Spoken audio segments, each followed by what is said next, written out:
LJ's coming out story comes to a head, and Lance unfortunately handles it poorly. Shelby is seemingly going through menopause, and is Jordan ready to open up and fully let love in? What's good, y'all? It's your good sis Erica Vane coming to you right here on Erica Vane TV. You know, your good sis you let her talk TV with. If you're new here, go ahead and hit that subscribe button and turn on your bell notifications so that you don't miss out on any of my conversation as we dive into the final installments of the Best Man franchise. Also on Erica Vane TV 2, my second and equally poppin' channel, we are dropping more heat, having dope informal conversations, and just giving you more content because it's never too much, right? In this video, we are going to talk about chapter 5 in the 8-chapter final installment of the Best Man franchise. And without further ado, let's just jump into it, child. I'm very uncomfortable. I am like, Lance, we love you, but we also hate this for you. Everybody was rooting for you. We were rooting for you to find out about LJ being non-binary and being able to be the progressive, open-minded, loving parent that we know that you're capable of being. However, as some had already called and anticipated, he was definitely in his alpha male, what I have planned for my kids and what my visions and dreams are for my kids bag, and responded completely poorly after LJ decides to allow Kennedy to post the TikTok they recorded previously as a New Year's gesture of New Year, New Me. So as we can anticipate, in the next few episodes, we will see this conversation play out within the Sullivan household around queerness, around identity, as I'm pretty sure LJ will still stand up for themselves and make it so that Lance cannot dismiss or disrespect their identity and how they are showing up in the world and how they will feel most loved and best received. And not for nothing, this is really great storytelling, okay? While I was sitting on the edge of my seat when Shelby decides to play the dang on TikTok on the TV because her and blind as a bat Candace couldn't actually make out who was in Kennedy's TikTok, which ultimately causes the whole outing.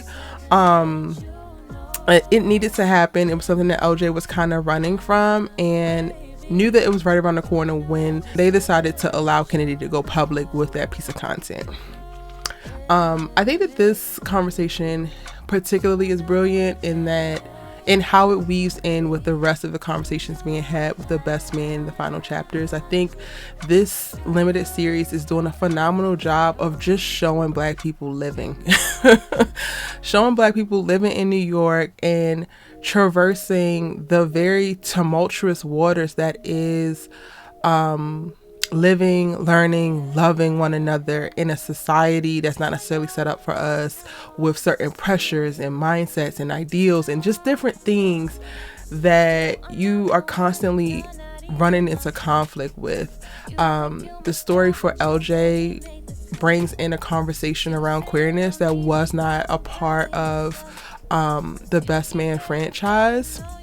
And it's a very welcome and needed part of the conversation that I think I didn't realize was missing until this actually popped up. And then even with that, when Lance asked him like, yo, are you gay? He's like, I don't know. I think that how they're using LJ to speak about this story, specifically the journey of identity and specifically with a non-binary person, and not necessarily knowing, not being able to give people all the answers that they might demand of you, of your coming out story or your coming out situation, and what does that look like. Like, I am not a person of the LGBTQ or queer community, but from what I can see, it seems very authentic and truthful, and I'm learning, and I feel like a lot of us will be learning as we see this play out, and it's really dope storytelling. Now, Lance, you're trying to do your best, baby. However, this is 100% a misstep, and you are going to have to not only apologize, but you're going to have to atone.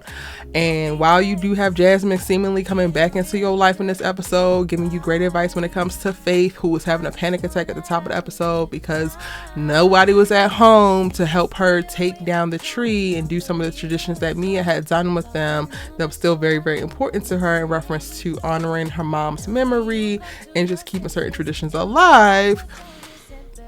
He was able to accidentally call Jasmine and then still speak to her in the same way that he was able to when he connected with her, giving her a space to give him really great advice.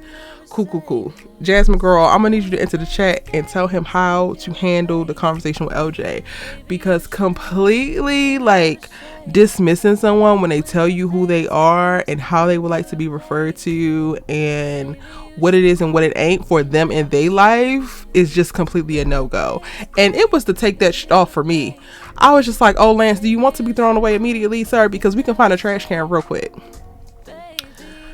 And I don't want to make excuses for parents who come from a different time and are just unknowledgeable in these particular situations, because, you know, that is a lot of parent stories. Like, I really enjoyed watching Quentin walk in on LJ and Kennedy in this episode, figuring this out and then being like, all right, well, I just want y'all to be quiet, and then calling Jordan and like not even knowing how to say non-binary, not knowing anything about what it is, not judging or not like condemning LJ for it, but just completely being oblivious, because I think that is definitely some people's thing too. And it's like, until you don't know what you don't know, and until you're educated on something, you can't really move in a way where you're creating space and honoring whether it's identity or personality or whatever in the right light. So I thought that Q added a really great juxtaposition in the conversation of a person who just simply don't know. Like, it's not knocking it, not hating on it, but absolutely has no idea, because their life has never forced them to interact or come across a person, specifically a person that they care about so deeply, that they would have to tune in to this particular lived experience to know how to speak knowledgeably about it and not be offensive. And whether it's Jasmine or Quentin or Jordan or whoever, they're gonna have to bring Lance along, child. This moment is like really sticking out to me in this episode. It's the major thing, because I sat with my mouth open watching like the coming out happen to Lance, like, oh my god, and just praying, like silent, but like internally in my mind, my internal dialogue was like, please don't trip, please, and then he just completely tripped.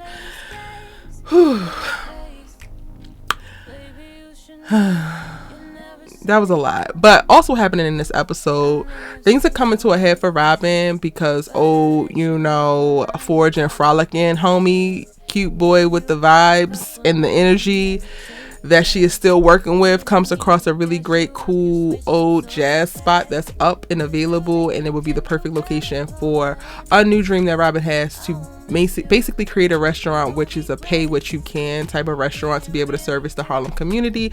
And she's really excited about it. She wants to get it, and Harper's supposed to take care of it, but by the end of the episode, he actually doesn't. Also, the heat is broken in their house, the big old house that he made them move into, that she didn't even want to move into because the heat was working just fine back in Harlem.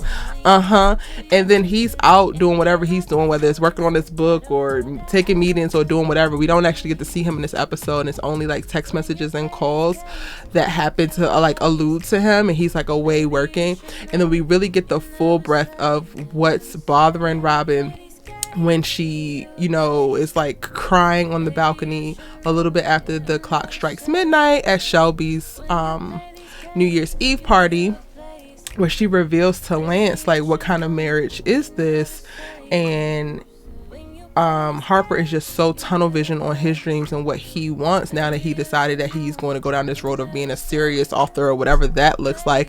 And basically she's kind of getting left by the wayside, and they supposed to be in partnership together, and lo and behold, their life has now become about them, or she's abandoned to do everything that she wants to do on her own.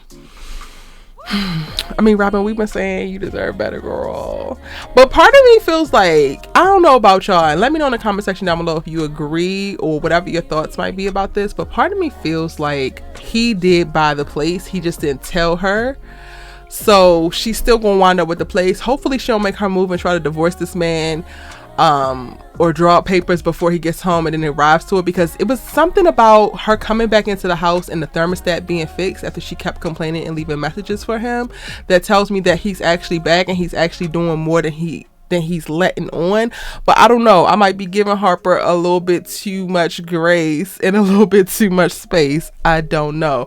But by the end of the episode, Robyn is damn near fed up, and I have already told y'all since episode 1, I've been looking at their relationship like it is on life support, relationship watch. I don't trust it. I feel like they're not going to make it through these 8 episodes. In every single episode, I have literally pointed out that, yeah, we got another reason why.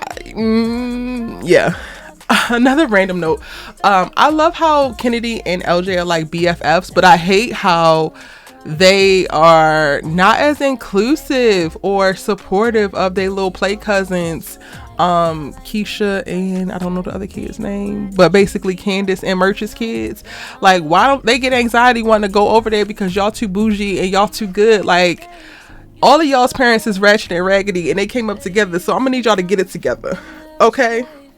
Kennedy, you could use some homegirls like these girls who are a little bit more down to earth, who are a little bit more grounded, who don't have money, you know, coming out of everywhere, and a daddy is going to buy them Chanel even though they don't call him daddy.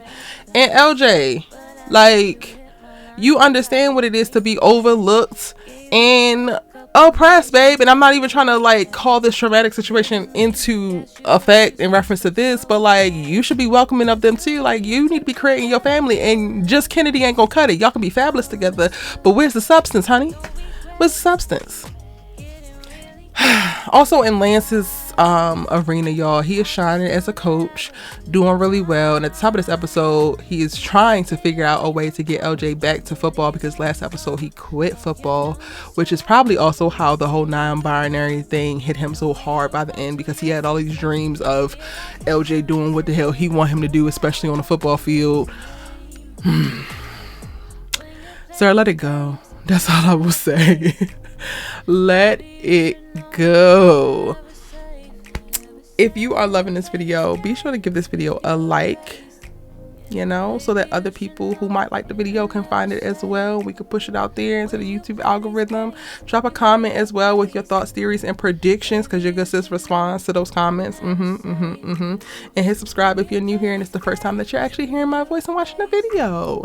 You don't want to miss out on any of my other The Best Man videos or this hotness that I have coming down the pipeline. I'm just saying, you don't want to miss out. Now, last but certainly not least, Murch is doing martial arts, and you know what, I'm not mad at it, because it's a great way for him to channel his aggression and frustration. We saw the seed get planted last episode after the whole Karen incident. By the end of the episode, he was saying something happened, like seeing a martial arts thing on TV, and was like, oh, that's cool. And now he can stand up for himself and really fight, but not even necessarily fight in public, but like have a avenue similar to what Mr. Templeton talked about last episode, like having an avenue to be able to release anger, rage, aggression that's happening to him in the world. And it's seemingly working. Like, he is handling the relationship a lot better. I think him having this Murch time by way of martial arts has given him a little bit more balance, where he feels like he is also being taken care of in life and not just like this misfit puzzle piece that no longer fits the greater good of the puzzle that it originally came from. We love that for him. However, I feel like this is also a setup for him to use his newfound martial art powers for evil. And we can't even blame him, because we know that if Murch be somebody's ass moving forward, they definitely ask for it, but then the consequences that are to come. And I'm sorry, but y'all, that's where my brain goes when I think of the whole thing of Murch doing martial arts. That's it. That's all, I believe. Those are my thoughts for episode number 5 from chapter 5 of Best Man, the final chapters. Now it's your turn. Drop that in the comment section if you haven't already, and let me know what you thought of this episode, as well as predictions and previews for the next few episodes as you continue your binge session. I hope that you're watching this as you're binging, and I appreciate your time and attention, babe, which is why I'm going to reply to your comments. Give the video a like, and I'll see you in the next one.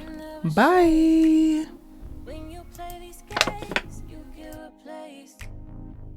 Baby, you should know you're never safe. I may have seen some red flags, but I let you hit my line. You probably prayed for that.